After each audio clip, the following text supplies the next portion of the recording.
This is the Louie Tee Network.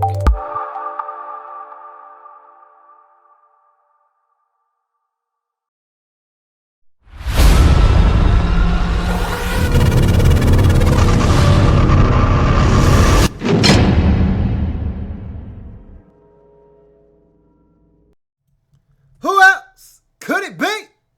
Me, your me, Louie T. Welcome to Lockdown Coverage Week number 12 in the National Football League. Cleveland Browns looking for their first win of the season.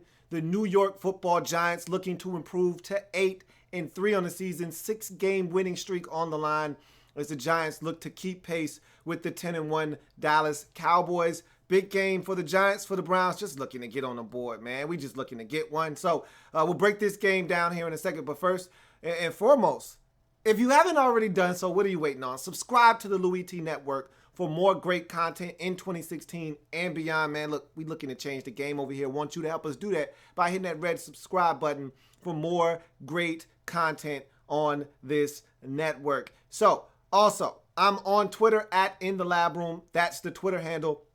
Be sure to follow me on Twitter because that's the best and most effective and efficient way to keep tabs on what's going on this channel. Want to know when I'm going live? Want to know when I'm uploading a video? Want to know when anything is happening on the Louie Tee Network? Best way to do that is through Twitter if you're not already following me and subscribing and have the notifications turned on YouTube. But again, go ahead and do that on Twitter as well, just as a nice fall safe and fail safe and a backup plan.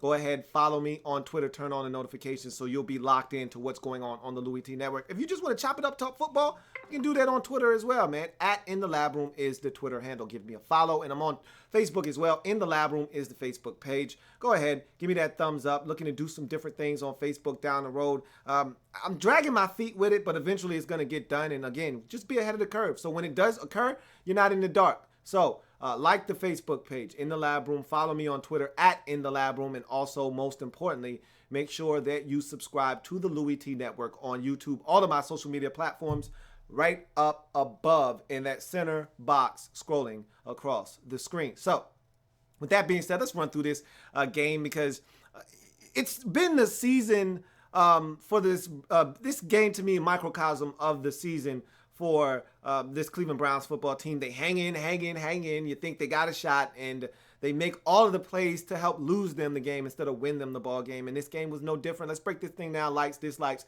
banana in the tailpipe from the Giants' 27-13 win over the Cleveland, or was it 27-14? Either way, let's break this thing down. Giants win by essentially 2 touchdowns in this ball game. Start with the likes for the Giants, as they were the road team, and that's who we always start with on this program when we're doing likes, dislikes, banana in the tailpipe. Giants first half likes. Forcing a fumble of Isaiah Crowell was the first points that allowed them to get on the scoreboard. Both teams were struggling in this football game. No points were scored in the first quarter. Crowell lays it on the turf, and the Giants take advantage of it. 2 plays later, they get in the end zone on a touchdown pass. Eli Manning, his first of 3 on the afternoon. This one to the seldomly used wide receiver, Dwayne Harris, who catches his first ball of the season, coincidentally enough, a touchdown to give the Giants a 7-0 lead. They would never trail in this game after that touchdown.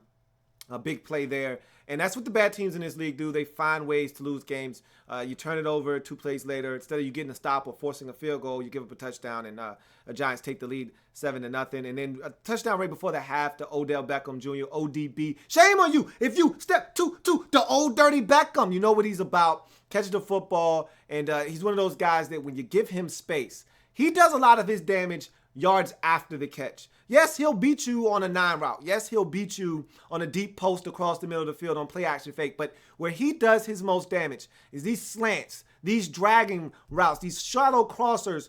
When he gets space, it's like he's got another gear and he just runs away from defenders. And that's what this was. A simple dig over the middle of the field. He catches it with a little bit of space and runs past every single Cleveland Browns defender and gets into the end zone, giving the Giants a little bit of a cushion at 14-3. The Bengals, if I'm not mistaken, would go and get a field goal right before the half to make it 14-6, I believe. But in any event, That was a big touchdown for the Giants because they were kind of sleepwalking early in this game, allowing the Browns to hang around, and that touchdown really put that space and created that separation that you need to do with a bad football team. Don't give a bad team hope. When you allow them to hang around, that's generally what happens, and that's when you find yourself being in a dogfight late. And that touchdown before the half was a big play for the Giants as we move on to the first half likes for the Browns in this game. 4th and 1 that they were able to create by getting a stop on 3rd and 1. Giants tried to run the football, and they weren't having it. And I put this. I don't even think Christian Kirksey had anything to do with that particular 3rd and 1 stop. But, man, do I love some Christian Kirksey, man. This guy is so good. You want to talk about a building block on this Browns defense. There aren't many guys on that defense that you can hang your hat on and say, hey, this guy's a keeper and he's going to be a guy that's going to be around for a long time. I think with the trade for Jamie Collins, you want to expect them to find a way to re-sign him, keep him in the fold and in the mix. And then with Kirksey right next to him and Danny Shelton down on the defensive line, you've got some building blocks on this defense. If Joe Hayden can stay healthy, you like Hayden a lot. But to me, you got to have guys down in the trenches, and I think Shelton could be that guy for you. And I think those linebackers in Collins and Christian Kirksey, to me, is the best player on this Browns team. And, yes, I'm involving Joe Thomas in that. I guess Thomas would be above him, so I take that back. After Joe Thomas, I think Christian Kirksey is the best player on this Browns team. And so on that defense, without a shadow of a doubt, and I'm including Joe Hayden here, Christian Kirksey is the best player the Browns got. Love Christian Kirksey, and I thought he had another outstanding football game. The one guy that I look at on that defense and I say, man, you are an absolute stud, is Christian Kirksey. Browns recover a muffed punt. They get that and recover it at the 30-yard line of the Giants. A big play for them. And, the Giants, that's a no-no there. Bobby Rainey with the muff. Come on, don't do that. Come on, it's the Browns. Don't do that. And that's a situation where you just need your guy to just field that. You're already getting good field position there. You don't need anything special out of Rainey on that particular punt. Just field the damn punt, man. So that's really disappointing. You go to the dislikes in the first half. Bobby Rainey with the muff punt for the Giants. That's my only dislike. I mean, they didn't give up any real points in that first half. The offense wasn't great, but they were good enough to put up 14 and create a little bit of separation between them and the Browns. That field goal that the Browns got in the first half, or at least one of them, I think it was a 14-6 lead, I believe. It might have been 14-3. Either way, the 3 points came off of the muff punt by Bobby Rainey. Again, don't do that. Don't do that, especially on the road against a bad football team. Put them away. Don't do that. For the Browns, the first half dislikes, Isaiah Crowell's fumble, all right, or Crowell's. His fumble keyed the Giants' first score of the game. And again, you're a bad football team. You're searching for a W. You can't make the mistakes that have plagued you and see you at 0-10 to this point in the season. Those are the types of mistakes that are going to allow you to get to 0-11, 0-12, 0-13. I keep hearing these Browns players say over and over again, we're not going over. We're not going to lose every game this season. Well, you keep doing things like that, like fumbling the football, 2 plays later, touchdown. And yes, you are going to go winless this season. And that's what happens when you're a bad football team. You make these types of mistakes that cost you in ball games. Let's go to the second half and the likes for both teams. For the Giants, Brad Wing's punting in this game was magnificent.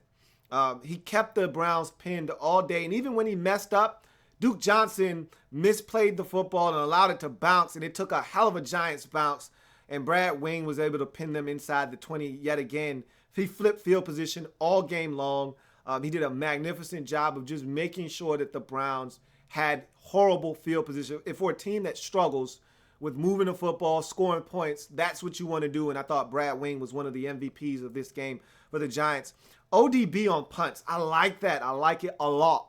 I think it's something they're experimenting with. Remember, Rainey had the fumble earlier, so they said, you know what? Beckham did this at LSU in college. Why not throw him back there? This isn't something I would like to see him do all the time because guys can get injured on punts, and you're taking away from him being a receiver when you put him back there on punts consistently. But this is something that they experimented with in this game, and I think in some big spots, much like the Eagles used to do with Deshaun Jackson, you can put Odell Beckham Jr. back there on punts. And you saw he was explosive. He scored a touchdown that was called back. Actually had 2 nice returns called back due to penalties. He was explosive and dynamic on punts. That's something I think they'll come back to, whether they find another guy to go back there and return punts full-time or not, I think you're going to see ODB on some punt returns later on in this season. He looked damn good returning punts. And finally, the Giants defense. JPP with the big interception return for a touchdown. The defense, I thought, was the catalyst for this win. The offense didn't really get it going until the second half. And so I think the defense was what really keyed this victory. And look, the Giants defense is good. I've been talking about this defense all season long. A lot of people were down on this defense earlier in the season before the 6-game winning streak took place. I've been talking about this defense even when they weren't winning games. I said, look, this defense is good. They're not the reason that the Giants aren't winning. This defense is getting the job done. They may not be getting all the sacks that they thought they were going to be getting out of Olivier Vernon and JPP, but they are applying pressure. Damon Harrison, another guy on this list, my likes list with this defense, he was magnificent in this game. They could not block him. There were a couple of big plays, third and shorts, where he was just blowing plays up. He's a guy that every penny you spent on him in the offseason has been well worth it. He's been dynamic up front. A guy that has been hard to block. And in the run game, he's exactly as advertised, a monster. And so this Giants defense, I thought, did a number on a bad Cleveland Browns offense, and they got the job done in this football game. And then my last likes for the Giants is when this game got closed to 20-13, they went down and got a game-sealing drive from Eli Manning in that offense. They took it right down the field. Odell Beckham Jr. gets in the end zone for his second touchdown of the game. And that put this game on ice. Once they got to 27-13, this game was over, and the Browns knew it. And so they had a little bit of momentum, get the late touchdown to Corey Coleman, and you're thinking, okay, here the Browns got a shot, need a stop. And the Giants take it right down the field and close the door on the Browns. And I thought that was a huge drive to seal this game up at 27-13. You go to the second half likes for the Browns, and it's Brian Body Calhoun, the rookie, at the cornerback position. I've been really keeping my eye on him all season long, and he's played well, and I thought he played well again in this game. And he's another one of those young guys that I think you may have something that you still want to see more development out of him, but I think you may have something. I've been watching him since the pick six versus Miami earlier in the season when you had a shot to beat the Dolphins and should have beat them. He had a pick six in that game versus Tannehill, and I've been watching him ever since then. And I like Brian Body Calhoun, and I think he's another one of these young players. Again, this is a Browns team. Not a lot of players here that you can hang your hat on. So these young guys that you've been drafting and some of these undrafted guys, you got to hit on them. And I think Brian Body Calhoun might be one of those young guys that you might have hit on. We'll keep our eye on him and see if he continues to develop at the cornerback position. A big play from McCown to Pryor. It's crazy because that was a big deep ball deep in your own territory. You throw the play action fake bomb to Pryor and you're thinking, okay, they may have something. And the 3 plays later, JPP is in the end zone on a pick six. And that's the story of the Browns this season. You make a big play and then a big boo-boo follows. And so it is what it is. Dislikes for the Giants in the second half. Penalty on the Beckham touchdown. I talked about this already. They were 2 big penalties on 2 of his big returns. One for a touchdown was on Mark Herzlich on a holding penalty. Senseless. Didn't need to do it. You're falling down. Let the guy go. He didn't. They called it back. But I talked about ODB on punts. That's something that they're going to use a little bit later on down the season, I believe. And I think today was a good test for that. And it proved to be something that may be advantageous to the Giants moving forward. But can't have it. Can't have those penalties on special teams. And then Robbie Gould missing another point after. Remember, he missed 2 of them last week. Missed another one this week. I think you should be trying out some kickers on Tuesday if you're the Giants. This can't continue. You can't cost yourself points. It's not something that you're looking forward to doing, but you're going to have to do it. I think you're going to have to try out some kickers on Tuesday and see if you can upgrade that position because Robbie Gould seems like a guy that's running out of gas at the kicking position. And finally, the Browns in their second half dislikes. Duke Johnson misplays a punt, and it allows the ball to bounce another 15 to 20 yards and puts the Browns in some bad field position. Again, just more Brown stuff. That's all. Emmanuel Ogbah drops an interception. Might have even been a pick six. Okay, Giants deep in their own territory. Eli throws it right to him. He's a defensive lineman / outside linebacker for a reason. He doesn't have good hands. And you can't have that football gift wrapped to you any better than that. And he drops it. So, again, more Brown stuff, man. More Brown stuff. More of the stinky, nasty, funky Brown stuff. And then finally, Josh McCown throws a pick six to JPP. A little bit of pressure from behind. He doesn't see it. Tries to throw the football. Goes up in the air. JPP has it fall right in his lap, and he takes off for a touchdown. And that pretty much put this game away. Even though the Browns would make a little late charge, that put it at 20-6. that basically was ball game right there. But like I said, the Browns would go down, get a touchdown, and make it 20-13 before the Giants would slam the door with another touchdown to make it 27-13, which ultimately ended up being your final score in this game. So, with that being said, let's get to some of your comments quick. See what you got. Bossaholic says, loving the new intro. Appreciate that. I didn't know I had a new intro, but okay. Eagle Speed is a nerd says, is Odell such a cheeser? He's a beast. I don't know what else. I mean, look, when he's focused mentally, he's a beast. Simple as that. All that other stuff, that extra stuff that he does is unnecessary. But the guy's such a talent that, you're willing to overlook that. Argenis Luguardo says, do you think the Giants have a top 5 front four? I personally think we've been playing like the best front four. Reminds me of the mid-90s Giants. Memories. Look, they're coming on. The difference between this front four and that front four back in the day with Tuck and Strahan and all of those guys, Umenyor, is that those guys got sacks. They actually, Umenyor had double digits on one side, Strahan had double digits on the other, and then you could bring in Tuck, and he would be a guy that you could rush from a defensive tackle position, and he was getting to the quarterback. And you just don't have it set up that way now. These guys aren't generating sacks, but they are generating pressure. They're close. They're close to those Giants teams that won Super Bowls, but they're not there yet because they're not getting the sack numbers. It's one thing to get pressure. It's another thing to actually get the quarterback on the ground with the ball still in hand. They're not doing that yet, but I tell you what, they're getting a lot of pressure, and that's creating unrest with opposing quarterbacks as the Giants are playing really good on the defensive side of the football. BE says, man, Cardinals are 4-6-1, and they're still in the playoff picture, but need to win out, get some help. Your boys are done. They're done. They're cooked this season. They're not a good football team. You can go ahead and wrap that up, BE. Eagle Speed is a nerd. Browns are the worst team in NFL history. I don't know about that. They're going to make a run at those Lions from 2006, I believe it was, or 7, one or the other. But they're going to make a run at them. I don't see them winning the game. I already told you. I told you that about 5-6 weeks ago. I don't see them winning the game. But they got a bye week, a much-needed bye week. Maybe they come off the bye rejuvenated and can get one. We'll see. But as of right now, they're 0-11 going into their bye week. Giants get the win, 27-13. That makes them 8-3 on the season. And no one's talking Giants football, but they're 8-3 quietly. I don't know how you can be quiet and 8-3 and say that in the same sentence, but the Giants are exactly that. Now the schedule gets really tough. They got a road game next week against the Steelers. This is a measuring stick game for me. We saw the Cowboys go there and win. You want to win this division in the NFC East, you have to do what the Cowboys did. Go on the road. And I think they're going to flex that game to Sunday night. After watching the Panthers stink it up versus the Raiders in the first half, I think they're going to flex that game out of Sunday night, Seahawks and Panthers. Flex that out and put the Giants and the Steelers, which is going to be a marquee matchup next week, into Sunday Night Football. We'll see how hard Fox fights for that football game to keep it on their station. If they don't fight hard enough, I could see NBC taking that game away from them and making it a Sunday night game, and it would be a hell of a Sunday night showdown, as I think the Steelers are ready to have a resurgence in the second half of the season, and the Giants are looking to stamp themselves as one of the better teams in the NFC. That should be a good ball game next week,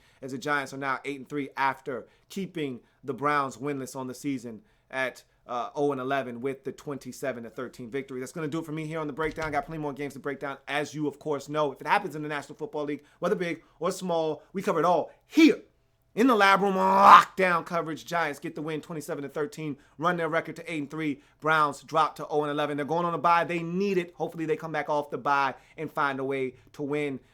Remember, we're changing the game one live feed at a time. I will see you guys a little bit later on. I've got plenty more games to break down. Patriots and Jets, also Raiders and Panthers. I'll see you a little bit later on. Have a good one.